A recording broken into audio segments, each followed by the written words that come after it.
Wendy, could you please take roll call? Yes. Heather Logan, Present. Rob Toyer, Here. Deborah Nelson, Here. Michelle Blythe, Here. Yvonne Giardo Van Ornum, Here. Leisha Novak, Here. Jan Schweddy. Present. Mayor Vanny, I move for approval of the agenda. Second. All those in favor? Aye. Opposed? Motion carries. Okay, we'll start off with our first item on the workshop.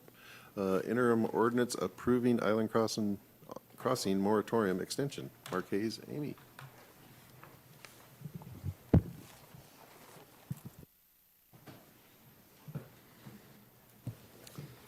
Good evening, Mr. Mayor, members of council. So this evening, we're here requesting an extension to the Island Crossing moratorium. And the last time I was here asking for this extension, I asked it for us to be able to create the sub-area plan and get it completed. We have done that, and we did it before the moratorium was up. But we need to be able to do a planned action ordinance and conduct an EIS of the Island Crossing area before we can adopt the sub-area plan. So that's why this request for an additional extension is coming up tonight, so. And you all had the opportunity to review the sub-area plan that was handed out to you. I didn't get any comments back, so I guess you're very happy with it, so. Jan? I just have one question. Are you planning a meeting with all of the property owners up there at Island Crossing to go over the sub-area plan? Well, the stakeholder group, yes. When you say, no, I'm not talking about stakeholders. I'm talking about all of the people who own land up there or businesses, Dwayne Lanes, the hotel, We, everything. we will hold an open house for that, and they'll be invited. Okay, go and we over will be the too? planned action. The council will be invited too? Oh, certainly, it's an Oh, open okay. house, so, yeah. Okay, thank you. Heather? Mark, remind me why we couldn't do the EIS, thank you, concurrently with the previous extensions? Why did we have to wait till now? Maybe there's a county reason, I don't recall, but Well, because as I explained to the group at the spring retreat, is that we did the sub-area plan, we were underway with the sub-area plan when the language in the ordinance got changed, because we have two other large sub-area plans going on, East Hill and Yep. Lindsay. Yep. Which requires a planned action and an EIS, so our own rules basically caught us in having to go through this extra step. But it was after the fact that we'd already let the contract out for the sub-area plan to be developed. So that's why we're coming back now to do the PA and the EIS, so. okay.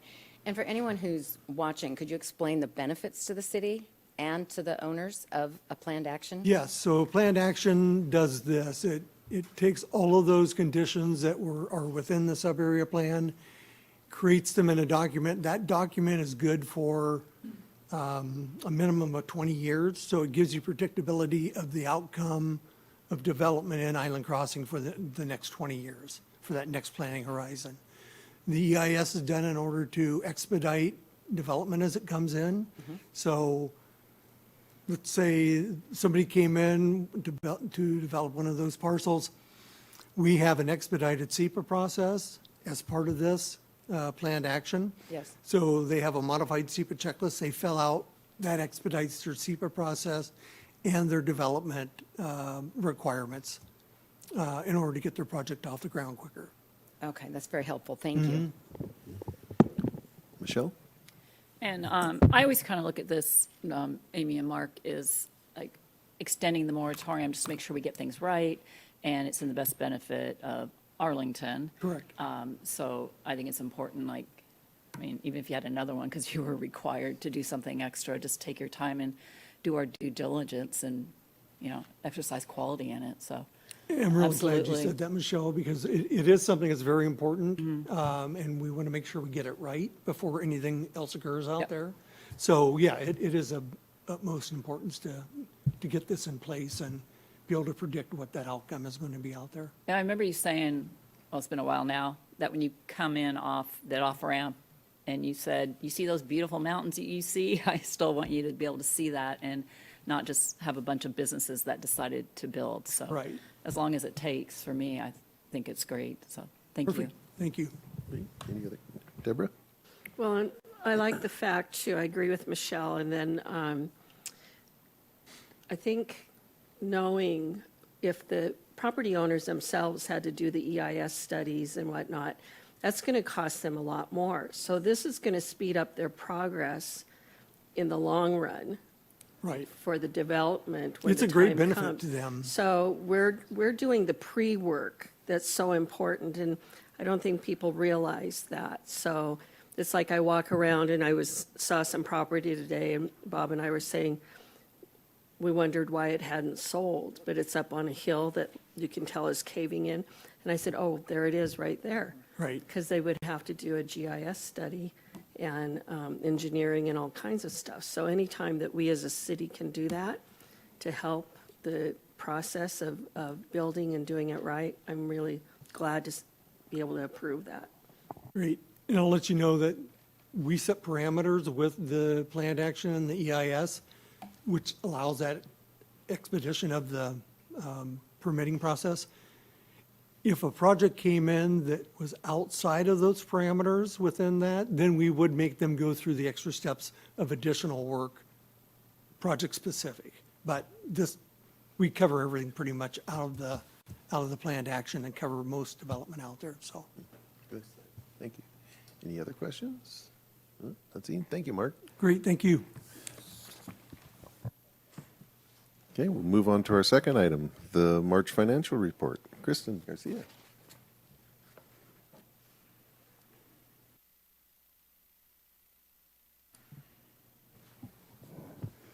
Thank you, Mayor, and good evening, members of council. This is our first quarter report for 2025.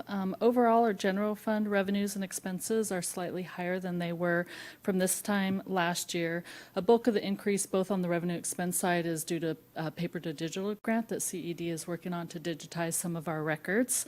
But overall, revenue expenses in the general fund are on track with budget.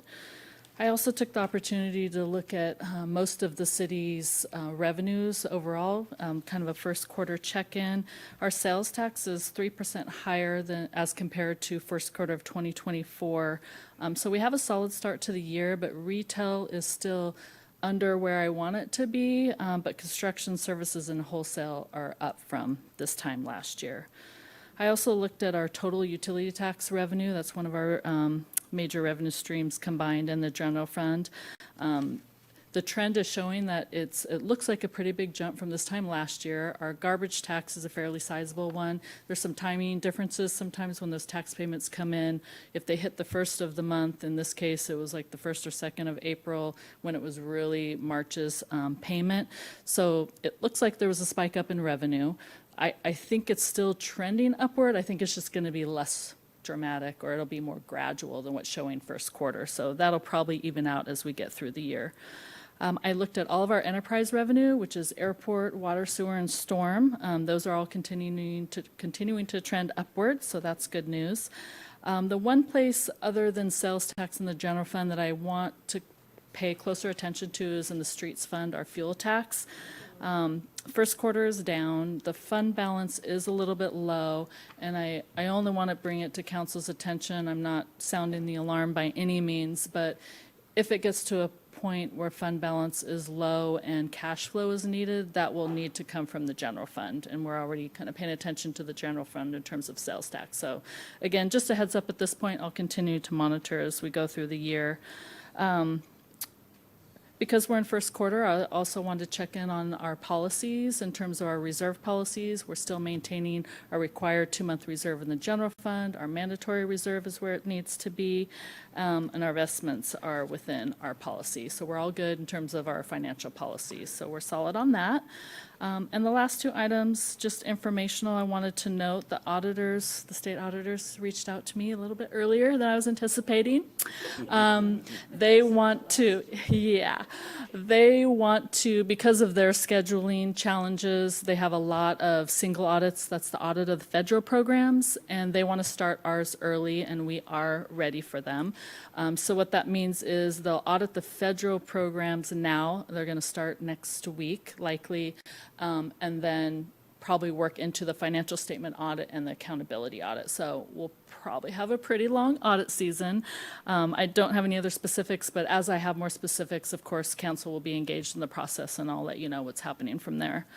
And the last item was the lodging tax applications for 2026 is up on the website. I plan to update the virtual training video. I haven't done that yet, but because there was a couple slight changes from last year, I wanted to get that out there so to help the applicants to make sure they're as successful as possible in filling out the application. So I plan to work on that this week and get that virtual training updated. And then all of that will come to council before you recess for August, so we can get those grants out well ahead of time. So that's timeline on that. Any questions? Any questions? Deborah? I was just curious, and you may not have an answer to this, but I was listening to the legislators, or what they've sent to Governor Ferguson for taxes and whatnot. And I know that it's to up the gas tax, but then they said an additional electric car tax. Do we receive, because, I know from gas tax, we receive certain amounts or percentages. Do we from electric cars, or would we, do you know? Not yet, Okay. unless they roll it into the fuel tax amount and itemize, but as far as I can tell, we don't have anything for EV. Okay, And that's why I think we're seeing the downward trend, Yes. because it's, fuel tax is based on the total number of gallons sold, not necessarily the gas price, because you would Right. think if the fuel prices are high that we'd get more revenue, but it's actually based on gallons sold. So with remote work and EV vehicles, I think that's why we're trending downward. So, so that's good news, I think, for us if we see an EV tax, maybe not for the EV vehicle holders, but but maybe too, I don't know, with AWC, check with them if there is anything that comes to us from that tax. Then I saw in the Bloomberg News, and then I saw on news tonight too, because there was talk that it's a ghost town at the shipping yard in Seattle, and they said, no, it's not a ghost town. There are 3 ships there. And there's 7 due coming in this week, but over the next 3 months, they do not see a slate of many ships coming in, and that means less goods. And that's what the article in Bloomberg News was about, was starting May through Christmas, expect a shortage of goods on everything. So that affects our taxes, I know. well, in addition to that, I also heard that some ports, I don't know which ones, are expecting layoffs, so Yeah. that could potentially, if there's any, Port of Everett would certainly be an impact for us, but that could also restrict some spending too. Yeah, it talked about that, and truckers being laid off too because of lack of goods to ship. So Yes. I thought, okay, this next quarter is going to be an interesting one to watch. So. It definitely will be, yes. Any other questions? No, on that same note, Deborah, today we had our Snohomish County Mayor's meeting, and that was one of the topics we discussed about, of all the taxes that were installed this legislation session, that very, very minimal of all the taxes that are going to be now added to, the cities will get next to nothing out of them. But I was, There was none of it that was going to have the trickle down. yeah, So- it looked like it. I was concerned about that. Well, Joy. Okay. All right, thank Kristen. you. Thank you. Paul, do you have anything for tonight? Nothing specific for tonight. I'll let council know. Heather made a request about getting an update on the legislative bill, so I will put that together and get it to council as quick as we can. At least the ones we've been tracking Yeah, that affect us. that have effect on us. Yeah. Yeah, and that, my comment about our meeting today, that was my mayor's report, was, yeah, there was very little of the tax that are coming to us after this legislation will have any trickle down to the cities. Yeah, no. Yeah. I'm curious, Paul, looking back over your great career here, oh, sorry. We take care of each other, don't we? Can you think of a time when we've had that, where there's just not been hardly any taxes or funds coming to the cities? Well, I think, when it's driven by the economy, and I think if we look way back into the early 2000s when we had the Great Recession back yeah. then, the state pulled back a lot of state share revenues to cities. That's what I remember, yeah. As a way to preserve their own revenues. And so, as the economy tightens up, we'll probably see those type things happen again. Okay. Thank you. Yeah, on touch base on that a little bit too further, is part of the meeting today, they were also talking about the federal government's, the way they're talking about pulling back funding for different things and stuff. So the state, as Governor Ferguson commented, 28, I think, % of the state's funding comes from the federal government. So there is the possibility, depending on what happens to the federal government, that the state legislators could be called back into a special session to address issues for shortages. Okay, any comments or reports from the council members? Heather? Thank you. I have one. I want to publicly thank Senator June Robinson. She advocated strongly for the Board of Health, or the Health Department, I should say, our STI clinic. After just a short time open, we're now the 5th largest provider of STI services in Snohomish County. And funds are tight everywhere, but public health is always kicked around the most. And assuming that Governor Ferguson signs it all, she has arranged to fully fund the STI clinic for 2 more years. So let's keep that stuff, getting cured. Yeah. Michelle? On Saturday, I went to Touch a Truck with Chief Ventura and officers Mike McCoy and Mike Adrian. I said that right. But it was really cool. It was a celebration of a military child, and I signed up for a ride-along in that SWAT vehicle that he had out there. That's huge. But that was, I guess Jonathan can speak to that a little bit more, but that was a highlight. All the kids wanted to get into the big vehicle and see it. But we had a nice time visiting with Jonathan and some of the other vendors. I went with my husband. So it was nice to see a lot of people, and they were out there all day, and it was hot, and Jonathan's cheeks were like all red and a little sunburned. But I don't know if you want to chat about it, but it was a cool event for the time I was there. Sounds like it was very popular. Yeah. Yvonne? You follow the question first, but then you have a report. What is the difference between the SWAT vehicle and the rescue vehicle? Rescue. Rescue vehicle. That's- Close enough. What is the difference? Oh, you're still asking. Rory.